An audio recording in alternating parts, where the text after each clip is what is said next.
ओम श्री गणेशाय नमः। नमस्कार दोस्तों, मैं हूं डॉक्टर वाई राखी। आप सबका स्वागत है मेरे YouTube चैनल पर, मेरे न्यू YouTube चैनल पर।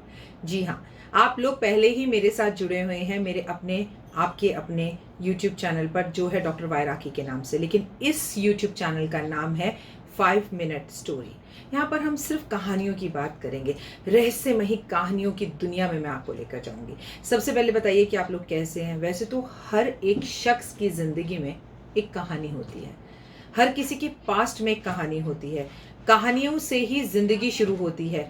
बचपन में नानी और दादी की कहानियां हमें सुनने को मिलती हैं, और एक टाइम ऐसा आता है कि जब हम नानी और दादी बन जाते हैं और हम खुद कहानियां सुनने या सुनाने लगते हैं। लेकिन इसके साथ साथ एक दिन हमारी जिंदगी भी कहानियों का किस्सा बन जाती है। कहने का मतलब है कहानी कहानी कहानी, कहीं ना कहीं हम कहानियों से जुड़े हैं। मैं आपको अपने इस YouTube चैनल पर बहुत मज़ेदार ऐसी कहानियां सुनाऊंगी जिसे सुनकर आपको आनंद आ जाएगा। और ये एक YouTube चैनल ऐसा है जहां पर हम कोई भी उपायों की बात नहीं करेंगे, ज्योतिष की बात नहीं करेंगे। यहाँ पर हम सिर्फ और सिर्फ कहानियों की बात करेंगे। चलिए जल्दी से आपको एक कहानी बताती हूँ, सुनाती हूँ, जिसे सुनकर आपको बहुत आनंद आएगा। और ये कहानी आप अपने बच्चों को भी ज़रूर सुनाइएगा। मेरे इस YouTube चैनल पर आपको हर रोज़ एक नई कहानी सुनने को नहीं मिलेगी। कभी कभी आपको हफ्ते में 2 बार, हफ्ते में 3 बार, जैसा रिस्पॉन्स आप लोग देंगे। मेरी कहानी अगर आपको अच्छी लगेंगी तो मैं हर रोज़ भी एक कहानी बताऊंगी। क्योंकि ये पहली कहानी आरंभ करने जा रहे हैं, तो सबसे पहले गौरी पुत्र गणेश मनाऊं। मैं डॉक्टर वाई राखी सभी देखने वाले लोगों को जो मुझसे उम्र में बहुत ज़्यादा बड़े हैं, मैं उनको शत शत चरण स्पर्श करती हूँ। क्योंकि आज मेरा जन्मदिन भी है। आज है 30 मई। आज मोदी सरकार को भी 1 साल हो गए हैं। तो मैंने भी अपने जन्मदिन पर ही अपने इस नए YouTube चैनल का आगाज करने का सोचा। मैंने सोचा कि चलो नई शुरुआत करनी है तो अपने जन्मदिन से की जाए। बहुत समय की बात है, एक राजा था, उसके पास अपार धन था।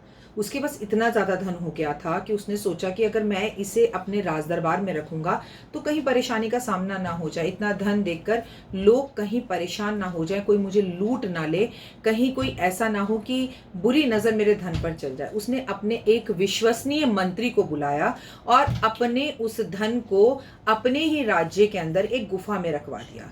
लेकिन उसकी केवल 2 ही चाबियां थी, एक मंत्री के पास थी और एक राजा के पास थी। और वहां पर धन है, ये भी केवल 2 ही लोगों को पता था। एक मंत्री को पता था और एक राजा को पता था।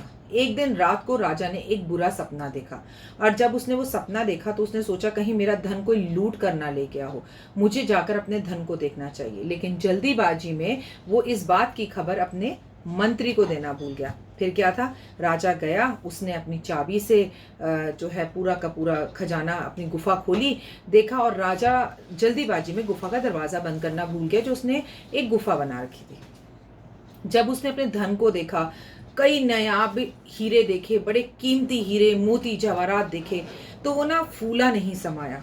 उसे बहुत खुशी हुई। उसने सोचा कि मेरे पास इतना धन है, इतना धन है। इतने में ही अपनी कुछ सेना को लेकर मंत्री उधर से गुजर रहा था। उसने गुफा का दरवाज़ा खुला हुआ देखा, क्योंकि गुफा का दरवाज़ा ऐसा था, अगर वो खुला है तो वो ऐसा लगता था गुफा ही ऐसी है। लेकिन मंत्री को इसका एहसास था। उसने सोचा ये क्या, गुफा का दरवाज़ा खुला कैसे रह गया। उसने अपनी सेना को थोड़ा आगे जाने के लिए कहा और खुद रुककर उसने गुफा का दरवाज़ा बंद कर दिया। राजा अंदर था। जब पूरे सोने चांदी जेवरात पैसे धन दौलत को उसने देख लिया तो उसे वापस जाने की इच्छा हुई। वो वापस जाने लगा। जैसे वो वापस जाने लगा तो दरवाज़ा बाहर से बंद था, और दरवाज़ा बाहर ताले से ही खुल सकता, चाबी से ही खुल सकता था ताला। अब राजा बहुत परेशान हुआ। वो बैठ गया, वो परेशान हो गया, सर पीटने लग गया। वो ज़माने में मोबाइल या फ़ोन तो हुआ नहीं करते थे कि वो फ़ोन करे मंत्री को और बुला ले। उसने सोचा कि मैं जेवरात से कुछ बात करता हूँ। सोने जेवर बर्तनों के, चांदी के गिलासों के पास, सोने के गिलासों के पास गया और कीमती नायाब हीरो से बोलने लग गया कि मैं राजा हूँ इस राज्य का और मुझे बहुत प्यास लगी है, क्या तुम मुझे एक गिलास पानी दे सकते हो। और अब जेवर तो पानी कहाँ से देंगे, हीरा तो पानी कहाँ से देगा, चाहे वो कितना भी कीमती क्यों ना हो। सोने का गिलास मिट्टी के बराबर है अगर उसमें जल ना हो। चाहे कोई इंसान कितना भी कीमती फ़ोन क्यों ना रख ले, फ़ोन आता भी है और जाता भी है। वो 1200 के फ़ोन में भी यही होता है और 2 लाख के फ़ोन में भी यही होता है। घड़ी चाहे कीमती हो या सस्ती, समय सबको बराबर ही बताती है। अब क्या था, राजा तड़पता रहा, भूख से मरता रहा, सोने के जेवरों को इधर से उधर फेंकता रहा, तलाशता रहा, जमीन खोदता रहा, लेकिन उसे कहीं जल और भोजन नहीं मिला। वो चिल्ला चिल्ला कर खजाने को बोलने लगा कि मेरे को भोजन चाहिए, मुझे भोजन चाहिए, पर उसे भोजन नहीं मिला। इधर मंत्री जब पहुंचा तो उसने देखा कि राजा नहीं है। पूरे राज्य में उसने जो है सेनाएं घुमा दी, लेकिन उसे कहीं भी राजा नहीं मिला। अंत में अपने खजाने को देखने के लिए उसने सोचा यहाँ राजा नहीं मिल रहा, उधर कहीं किसी ने खजाना ना लूट लिया हो, मैं जाकर देखूं कि खजाना सही है। यानी मंत्री ने अपनी चाबी खोली तो देखा सोने मोती के ऊपर राजा की लाश पड़ी हुई है और उसे कीड़े खा रहे हैं। इस कहानी से आपको क्या सबक मिला? इस कहानी से हमें मिला चाहे कितना भी सोना हो, चांदी हो, जेवर हो, राजा हो या रंग हो, एक तो सबका अंत एक बराबर होता है। और हमें अपने कर्मों को बहुत अच्छा करना चाहिए। हमें अपने कार्मिक बैलेंस को बहुत ज़्यादा बढ़ाना चाहिए। एक बात हमेशा याद रखिए कि धन दौलत सब धरती पर रह जाती है, क्योंकि कफन के अंदर जेब नहीं होती। लाखों करोड़ों की वो जायदाद, इतनी बड़ी सेना, मंत्री को का साथ होने पर भी राजा को बचा नहीं पाई, राजा को ढूंढ नहीं पाई। इसलिए अत्यधिक लालच, अत्यधिक धन का इकट्ठा करना और इकट्ठा करके बैंक में रखते जाना, उसका फायदा और लाभ ना उठाना हमारे किसी काम नहीं आता है। फिलहाल उम्मीद करती हूँ आपको ये कहानी ज़रूर पसंद आई होगी। मुझे दीजिए इजाज़त। अपना और अपनों का ध्यान रखिएगा। एक बात याद रखिएगा, कोरोना का खतरनाक समय ज़रूर चल रहा है, लेकिन ऐसे में अपने परिवार के साथ बैठिए। जहाँ धन खर्चने की ज़रूरत है वहाँ खर्चिए भी ज़रूर। ज़्यादा कंजूसी मत कीजिए, क्योंकि ये धन बाद में हमारे नहीं औरों के काम आता है। और आना भी चाहिए, लेकिन धन अत्यधिक नहीं होना चाहिए जो आपकी मौत का कारण बन जाए।